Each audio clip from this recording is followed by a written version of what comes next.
अस्सलाम वालेकुम व्यूवर्स, कैसे हैं आप सब लोग। उम्मीद है आप सब लोग खैरियत से होंगे। अल्हम्दुलिल्लाह मैं बिल्कुल ठीक हूँ और खैरियत से हूँ। आज का जो हमारा टॉपिक है वो है सीएसएस का ऑप्शनल सब्जेक्ट और वो है history of Pakistan and India. ये बहुत ज़्यादा इम्पॉर्टेंट टॉपिक है और ऑप्शनल सब्जेक्ट में से आता है और आज हम इसको डिस्कस करेंगे और हम डिस्कस करेंगे इसकी कोर्स आउटलाइन, सेलेबस को, और हम ये देखेंगे कि इसका पेपर पैटर्न क्या है, इसमें हमें क्या क्या चीज़ें स्टडी करनी है और हम इसको पेपर को किस तरह अटैम्प्ट कर सकते हैं। क्योंकि देखें, हमने पाकिस्तान और इंडिया की हिस्ट्री काफ़ी दफ़ा पढ़ी है। हमने पाकिस्तान स्टडीज़ के अंदर काफ़ी दफ़ा इंडिया और पाकिस्तान के बारे में काफ़ी सारी चीज़ें डिस्कस की हैं। तो same as it is history of Pakistan and India जो है वो एज़ यूजुअल जो है पाकिस्तान स्टडीज़ का ही एक पार्ट है और इसी से रिलेटेड सारे क्वेश्चंस आते हैं। हमने बस इसमें एडिशंस करनी है और कुछ इम्प्रूवमेंट करनी है। हमने जो पढ़ा वो बिल्कुल नॉर्मल था और अभी हमने जिसमें स्टडी करनी है थोड़ी सी एडवांस लेवल पे करनी है, तो हम इसमें यही सब चीज़ें डिस्कस करने जा रहे हैं। तो चलते हैं अपने टॉपिक की तरफ। So have we go and move on our topic. Topic start करने से पहले एज़ यूजुअल हम एक अच्छी बात आपको बताते हैं और आज की जो एक अच्छी बात है वो ये है, वर्क हार्ड ड्रीम बिग। अगर आप मेहनत ज़्यादा करते हैं तो आप बड़े ख्वाब भी देख सकते हैं। बड़े ख्वाब देखने में तो आपने मेहनत भी ज़्यादा करनी है। इसको आप दोनों तरह से ले सकते हैं। तो चलते हैं प्रॉपर अपने टॉपिक की तरफ और आज का जो हमारा टॉपिक है history of Pakistan and India. सबसे पहले हम डिस्कस करेंगे इसका जो पेपर पैटर्न है वो क्या है। ठीक है, पेपर के जो मार्क्स आते हैं सेम एज यूजुअल 100 मार्क्स है। टाइम ड्यूरेशन 3 आवर्स है। इसके अलावा हम इसमें डिस्कस करेंगे मुस्लिम रूल्स एंड हैड्रिक इन इंडिया 1712 1857। इसके अलावा हम देखेंगे British rule in India 1857 to 1947, constitutional and political performance reforms for the British government 1858 to 1947, Muslim struggle for independence, Pakistan movement, history of Pakistan 1947 to date। ठीक है जी। इसके अलावा हम डिस्कस करेंगे military policy and separation of East Pakistan, working of democracy in Pakistan, foreign policy in Pakistan 1949 to 1999।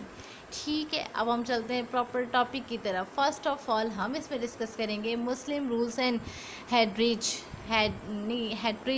In India 1721 to 1857, political history, arrival, foundation and consolidation of the Muslim rule in India, important rules of the Salvage dynasty and the Mughals, the spread and legacy of the Muslim civilization, arts and architecture and the literature, public administration under the Muslim rules, sultan, kings and trades, and the commerce under the Muslim propaganda, financial administration. ठीक है, अब हम चलते हैं अपनी next slide की तरफ। हमारी जो नेक्स्ट स्लाइड है वो है ब्रिटिश रूल इन इंडिया, जिसमें हम डिस्कस करेंगे ब्रिटिश रूल को 1857 टू 1947 तक जो ब्रिटिश रूल्स हैं हम उसको डिस्कस करेंगे। ब्रिटिश इंस्पायर इन एम्प्राइजल्स organ and the growth of the East India Company, cases of effect and downfall of the Mughal Empire in India, War of the Independence in 1857, cases and effects, constitutional and political reforms for the British government 1858 to 1947, and growth of the political parties India Congress। ठीक है, इस दौरान जो होती है वो India जो कांग्रेस है उसने ग्रोथ की थी पॉलिटिकल पार्टीज़ में। अब हम चलते हैं अपनी नेक्स्ट स्लाइड की तरफ, जिसमें हम डिस्कस करेंगे मुस्लिम स्ट्रगल फॉर इंडिपेंडेंस, मुसलमानों ने किस तरह जद्दोजहद की आज़ादी के लिए। Rule of Shah Waliullah Syed Ahmad Shahid Sir Syed Ahmad Khan towards generation for the Muslims of South Asia, All India Muslim League parties for Bengal, Simla, Liberation, Lucknow Pact and Khilafat movement ठीक है, नेहरू रिपोर्ट कायदे आज़म 14 पॉइंट्स। नेहरू रिपोर्ट्स को तो आप लोग बिल्कुल ही खूबी जानते होंगे, जो कायदे आज़म की 14 नकात के नाम से मशहूर है।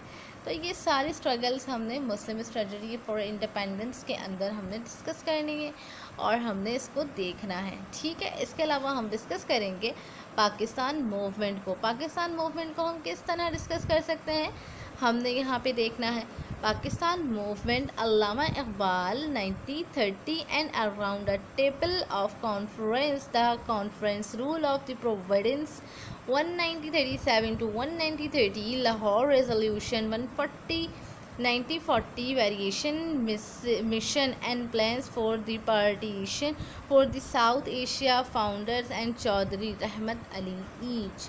इट्स मीन हमने ये दिखाना है और हमें ये बताना है कि पाकिस्तान मूवमेंट के अंदर अल्लामा इकबाल 1930 के अंदर उन्होंने क्या ख़िताब किया, उसमें उन्होंने क्या कॉन्फ्रेंस की, उसमें उन्होंने क्या क्या चीज़ों को अलग करके डिस्ट्रीब्यूट किया और उन्होंने क्या फ़र्क बताया इंडिया और पाकिस्तान के दरमियान के दो कौमी नज़रिए के बारे में। लाहौर रेजोल्यूशन में 1940 पे उन्होंने जो ख़िताब किया उसमें उन्होंने क्या बताया, इसके लिए क्या प्लान्स किए, उन्होंने किस तरह इसको तश्कील दी और इसमें कौन कौन से लोग शामिल थे। हमने ये सारी चीज़ें पाकिस्तान मूवमेंट ने बतानी है। और अब हम चलते हैं next topic and next slide की तरफ, जिसमें हम डिस्कस करेंगे पाकिस्तान हिस्ट्री, जो कि 1947 से अब डेट तक हमने डिस्कस करनी है। Pakistan early challenges, Quaide Azam as a governor general, variation attempt a constitutional making.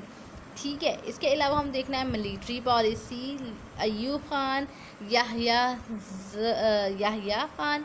इसके अलावा हम देखेंगे ज़ियाउल हक, परवेज़ मुशर्रफ। इसके अलावा civil military relationship in Pakistan को हम डिस्कस करेंगे और हमने इसमें मिलिट्री एंड पाकिस्तान के रिलेशनशिप को डिस्कस करना होता है। Separation of east of Pakistan वगैरह कैसे इफेक्टिंग, मतलब क्या क्या इफ़ेक्ट आए, क्या असरात आए, और ये हमने डिस्कस करना है। नेक्स्ट स्लाइड की तरफ चलते हैं, इसमें हमने डिस्कस करना है working of democracy in Pakistan, Liaquat Ali Khan to Firoz Khan Noon 1947 to 1958, Zulfikar Ali Bhutto period 1971 to 1977, Benazir Nawaz Sharif revival of the democracy 1980 to 199, reiteration of democracy 2008 to date, role of major political parties of pressure groups in the historical of the Pakistan। इसमें हमने ये discuss करना था working democracy in Pakistan के अंदर जो भी historical background रहा है डेमोक्रेसी इन पॉलिटिकल से रिलेटेड, हमने इसमें ये सब चीज़ें डिस्कस करनी होती हैं कि कौन कौन सी पार्टीज़ कब कब वजूद में आई, कब ख़त्म हुई और अब तक कौन कौन सी पार्टीज़ चल रही हैं, किसने कितना काम किया, कैसे काम किया, क्या क्या रिफॉर्मेंट्स करे, क्या क्या इम्प्लीमेंट करी, क्या क्या डेवलपमेंट की, क्या क्या तहलके मचाए, ये सारी चीज़ें हमने डिस्कस करनी थी working of democracy in Pakistan के अंदर। इसके अलावा फॉरेन पॉलिसी ऑफ पाकिस्तान को हम डिस्कस करते हैं 1947 टू 1989 तक। ठीक है जी, हमारा टॉपिक यहाँ पर हो जाता है बिल्कुल एंड। होपफुली आपको आज का ये टॉपिक समझ आ गया होगा, और अगर आपको ना आया हो कुछ समझ तो आप कमेंट करके पूछ सकते हैं। अगर आपको मेरी ये वीडियो अच्छी लगी हो तो मेरी वीडियो को करिएगा लाइक और वीडियो को करिएगा ज़्यादा से ज़्यादा शेयर। फीडबैक देना मत भूलिएगा, और अगर आप हमारे चैनल पर नए आए हैं तो सब्सक्राइब करना मत भूलिएगा और देखते रहिएगा मेरा चैनल MIBF and CSS।